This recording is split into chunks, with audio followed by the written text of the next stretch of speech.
मसीहियों यानी क्रिश्चियंस को बाइबल सिखाने एवं उपदेश देने के लिए और उन लोगों के लिए बनाए जाते हैं जो सच्चे परमेश्वर को ढूंढ रहे हैं। किसी अन्य धर्म की आलोचना करना या उसके अनुयायियों का अपमान करना हमारा उद्देश्य बिल्कुल नहीं है। लेकिन कई क्षेत्रों में बाइबल की शिक्षाएं अन्य धर्मों के साथ मेल नहीं खाती।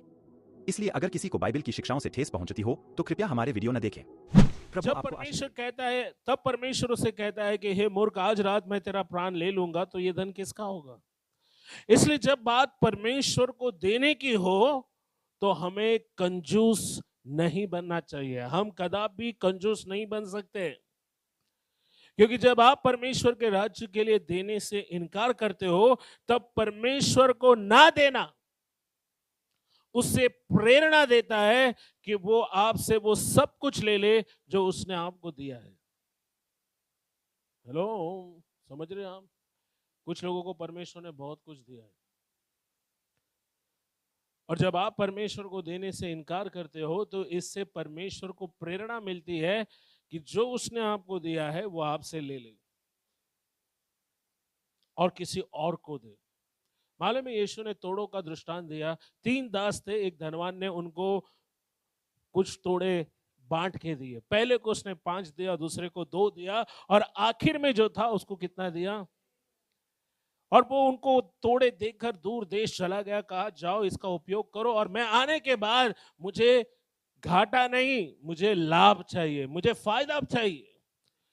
सो तीनों दासों ने अपनी अकल, अपनी शक्ति का इस्तेमाल किया। जब दास अपना स्वामी वापस आया तो उसने तीनों दासों को बुलाया, बताओ तुमने मेरे तोड़ों के साथ क्या किया? मैंने जो तुम्हें धन दिया उसके साथ तुमने क्या किया? सो पहले ने कहा, स्वामी मालिक, तूने मुझे 5 दिया, मैंने 5 का 10 किया। यानी मैंने तुम्हारा घाटा नहीं किया, तुम्हारा फायदा किया। मालिक खुश हुआ, बोला इसको 10 नगरों का अधिकारी बनाओ, क्योंकि इसने, मैंने 5 दिया था, इसने 5 का क्या किया? फिर दूसरे को बुला, उसने कहा, स्वामी देख, तूने 2 तोड़े दिए थे, मैंने उसका व्यवहार किया और 2 का क्या किया? 1 2 का 4 नहीं, 2 का 4 किया। स्वामी खुश हुआ, बोले इसको भी 5 नगर का अधिकारी बनाओ। फिर अंत में जो आलसी और दुष्ट दास था उसको बुलाया, उसने कहा, ये ले रुमाल खोला, बोला ये ले, तेरा 1 तूने दिया था, वापस तेरा 1 मैं तेरे को दे दूं। तब मालिक बहुत नाराज हुआ, उसने कहा, हे दुष्ट और आलसी दास, क्या तुझे नहीं चाहिए था कि मैंने जो तोड़ा तुझे दिया तो उसे सराफों को देता? सराफ यानी मालूम कौन? अशोक सराफ नहीं, सराफ मतलब जो मारवाड़ी होते हैं, राइट, जो सोने चांदी का व्यवहार करते हैं उनको सराफ कहते हैं। तो हम देखते हैं, उसने कहा कि तुम सराफों को देते और तुम मुझे लाभ पहुंचाते, लेकिन तुमने ऐसा नहीं किया। तुमने क्या किया? उस तोड़े को जमीन में गाड़ दिया। हमको मालूम है, स्वामी ने कहा, जो इसके पास है ले लो और किसको दो? जिसने 5 का। सुनो, परमेश्वर अपनी संपत्ति पर, आप पर तभी भरोसा करेगा जब आप उसको लाभ पहुंचाएंगे। चर्च में कुछ लोग हैं जो कलीसिया के लिए आशीष है, क्योंकि वो परमेश्वर के राज्य के लिए फायदा कमाते हैं, नुकसान नहीं। कुछ लोग परमेश्वर के राज्य को नुकसान पहुंचाते हैं। हाँ, कलीसिया में फूट निर्माण करने के द्वारा, गलत फहमी निर्माण करने के द्वारा, कलीसिया में छोटे छोटे दल बनाने के द्वारा वो कलीसिया की एकता को तोड़ते हैं। वो परमेश्वर के राज्य के लिए फायदा नहीं, परमेश्वर के राज्य को नुकसान पहुंचा रहे। तो जो व्यक्ति परमेश्वर के राज्य को फायदा पहुंचाता है, जो विश्वास योग्य है, परमेश्वर उसके हाथों में और देता है। सो अगर आप और चार पाना चाहते तो आपको अपने आप को साबित करना होगा, प्रमाणित करना होगा कि आप विश्वास योग्य हो, आप बुद्धिमान हो। क्योंकि जब आप परमेश्वर के राज्य को देने से इनकार करोगे तब परमेश्वर को प्रेरणा मिलती है कि जो उसने आपको दिया है वो आपसे ले ले और किसी दूसरे को दे जो बुद्धिमान है, आपसे ज्यादा होशियार है और आपसे ज्यादा विश्वास योग्य है। आपको याद दिलाने के लिए कि मालिक आप नहीं हो, मालिक परमेश्वर है।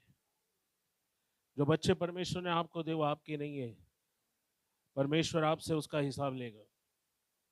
जो कुछ आपके पास है आज, पैसा, घर दार, वो परमेश्वर ने कुछ देर आपको दिया है संभालने के लिए। आप उनके मालिक नहीं हो, आप केवल ट्रस्टी हो, आप केवल भंडारी हो, आप मैनेजर हो।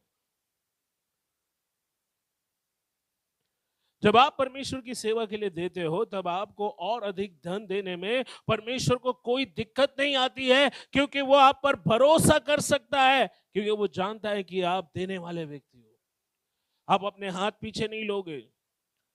इसलिए राजा का जो है उसे देना जरूरी है। यीशु को एक दिन किसी ने कहा कि ये सिक्का, क्या हमें कैसर को कर देना चाहिए, क्या हमें राजा को टैक्स देना चाहिए? अब ये सवाल उन्होंने यीशु को फंसाने के लिए किया, यीशु को धोखे से पकड़वाने के लिए किया। वो सुनना चाहते थे कि यीशु राजा के खिलाफ कुछ बोले और तुरंत उसे की गिरफ्तारी हो और वो रास्ते का कांटा हट जाए। लेकिन यीशु भी बुद्धिमान है, उन्होंने कहा वो सिक्का मुझे दिखाओ, और कहा कि इस सिक्के के ऊपर किसकी मूर्ति है? लोगों ने जवाब दिया कैसर की। किसकी? कैलाश की नहीं, किसकी? कैसर की। यीशु ने कहा जो कैसर का है वो किसको दो, किसको दो, और जो परमेश्वर का है वो, सो जो राजा का है उसमें कोई चीटिंग नहीं होना चाहिए। दशमांश गांव जाने के लिए नहीं है, दशमांश किसी को किसी के बर्थडे पार्टी में गिफ्ट खरीदने के लिए नहीं है, दशमांश घर चलाने के लिए नहीं है। आपको परमेश्वर को धन्यवाद देना चाहिए कि जो 90% आपके पास है वो भी राजा का है, लेकिन वो आपको वो 90% यूज करने देता है, बोला इसको इस्तेमाल करो। लेकिन जो 10% है वो परमेश्वर का है, दशवां जो है वो परमेश्वर का है, जो परमेश्वर का है वो परमेश्वर को दो। आज मैं आपको बताऊंगा 7 कारण क्यों हमें राजा को देना चाहिए। अगर हमारे पास समय रहा तो हम कवर कर पाएंगे, नहीं तो बाकी के पॉइंट्स हम नेक्स्ट संडे देंगे। कितने लोग सीखना चाहते हैं 7 कारण क्यों हमें राजा को देना चाहिए? सीखना चाहते हैं? हेलो, कितने लोग सीखना चाहते हैं? क्योंकि पैसे का ऐसा टॉपिक है ना, हम पैसों के बारे में नहीं सुनना चाहते। बट बाइबल में सबसे ज्यादा यीशु ने पैसों के बारे में सिखाया। उसने धार्मिकता, परमेश्वर के राज्य, पश्चाताप, इन सबसे ज्यादा पैसों की शिक्षा दी, क्योंकि वो जानता है कि सिर्फ पैसा ही है जो परमेश्वर के साथ मुकाबला करता है। इस संसार में आज लोगों का देवता कौन है? पैसा। लोग किसकी पूजा करते हैं? धन की पूजा करते हैं, धन की इबादत करते हैं, राइट। और यीशु ने कहा तुम 2 स्वामियों की सेवा, या तो तुम परमेश्वर से प्रेम करोगे या पैसों से। तो 7 कारण हैं कि क्यों हमें राजा को देना चाहिए। नंबर 1 लिखिए, अगर आप लिखना चाहते तो लिख सकते हैं। एक राजकीय नियम। राजकीय नियम होता है कि जब भी आप राजा से मिलने जाते हो तो आपको अपने साथ भेंट ले जाना चाहिए। क्या ले जाना चाहिए? इंग्लिश शब्द है प्रोटोकॉल। कभी सुना है आपने प्रोटोकॉल? प्रोटोकॉल का मतलब होता है शिष्टाचार। अगर हमारी भाषा में कहे तो एक नियम होता है। जब भी कोई राजा के सामने हाजिर होता है तो वो खाली हाथ नहीं जा सकता। खाली हाथ जाने का मतलब है आप राजा का अपमान कर रहे हो। जब आप राजा से मिलने की योजना करते हैं तब आपको अपने साथ भेंट ले जाना चाहिए। भेंट ले जाना जरूरी होता है, क्योंकि जब आप राजा या रानी के सामने हाजिर होते हैं तब आपका भेंट दिखाता है कि जो कुछ आपके पास है वो राजा का है, और जो आपके साथ आप नहीं लाए वो सब भी राजा का ही है। कितने लोग मुझे सुन रहे हैं? जब आप अपना गिफ्ट, अपना भेंट लेकर राजा के सामने खड़े होते हो तब आप राजा का आदर करते हो और दिखाते हो कि राजा जो कुछ मेरे पास है वो सब आपका है, और जो मैं नहीं ला सका वो भी आपका ही है। आइए हम कुछ वचनों को पढ़े। निर्गमन 34 अध्याय 20 वचन को पढ़े जल्दी से। निर्गमन 34 अध्याय वचन 20 को। एक्सोडस 34:20। गदहे के पहलौठे के बदले मेमना देकर उसको छुड़ाना। यदि तू उसे छुड़ाना न चाहे तो उसकी गर्दन तोड़ देना, परंतु अपने सब पहलौठे बेटों को बदला देकर छुड़ाना, मुझे कोई छूछे हाथ अपना मुंह न दिखाए। सुनो, एंड में जो वचन है ना उसको पेन से रेखांकित करो। कोई मुझे खाली हाथ अपना मुंह ना दिखाए। सुनो, मेरी बाइबल में खाली हाथ लिखा है, शुद्ध हिंदी बाइबल में लिखा है छूछे हाथ। छूछे हाथ यानी खाली हाथ।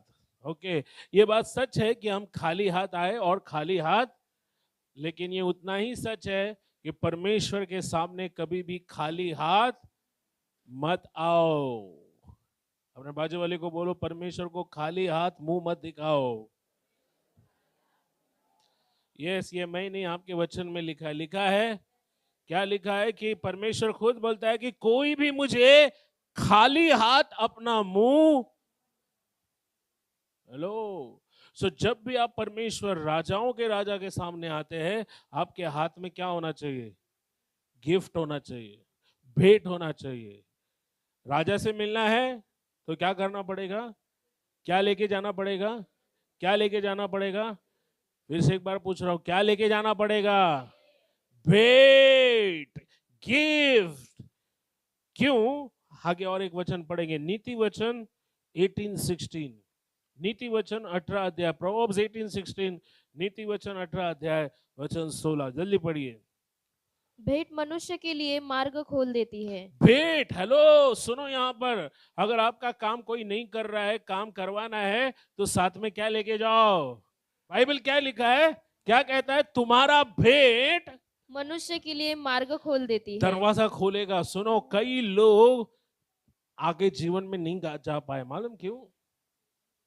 क्योंकि उनको प्रोटोकॉल ही मालूम नहीं, उनको नियम ही नहीं मालूम कि क्या उनके लिए काम करेगा और क्या उनके लिए काम।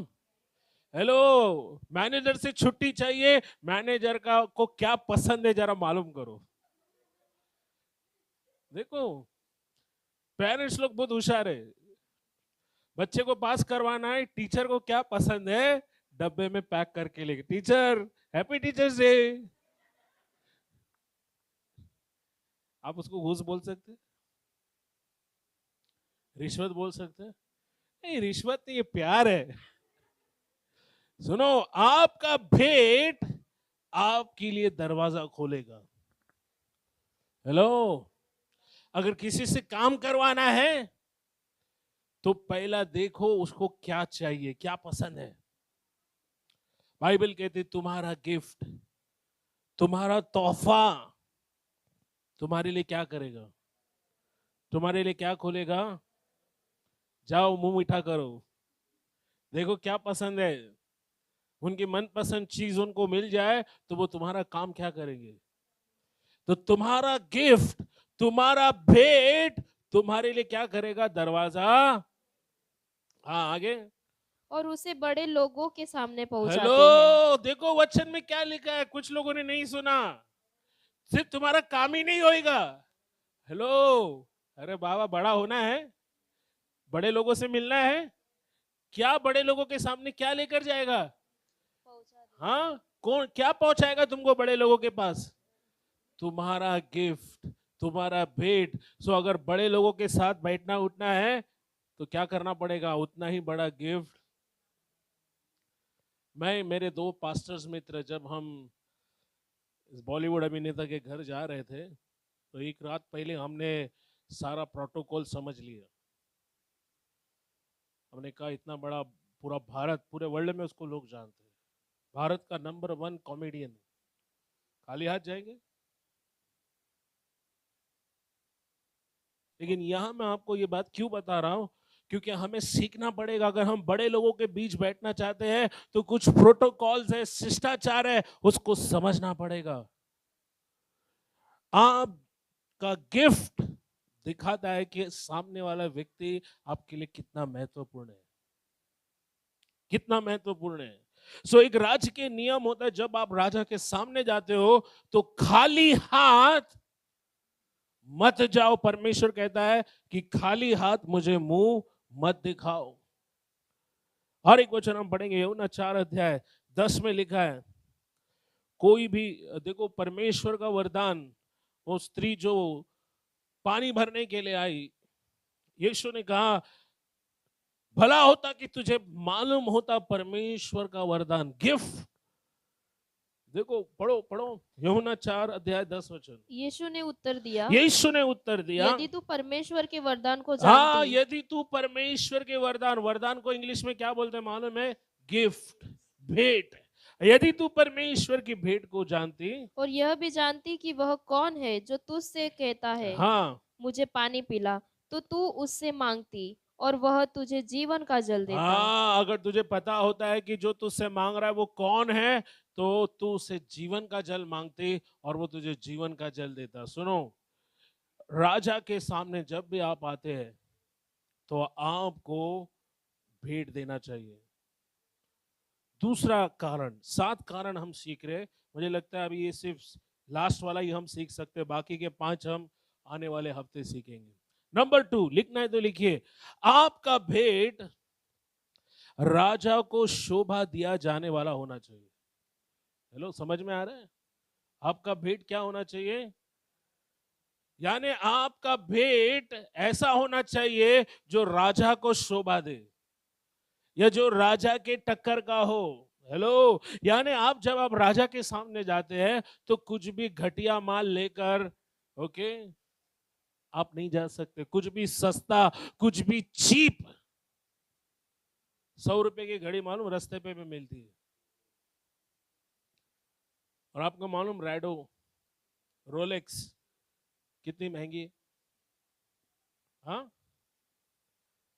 40,000, 50,000, 1 लाख, 2 लाख, 10 लाख। और अगर उस घड़ी में हीरे अगर जड़े हो तो फिर वो 15-20 लाख तक भी मिल सकती। तो आप देखो, अगर आप राजा से मिलने जा रहे हो तो आपका गिफ्ट, आपका वरदान, या सॉरी आपका भेंट, वो राजा को शोभा दिए जाने वाला होना चाहिए।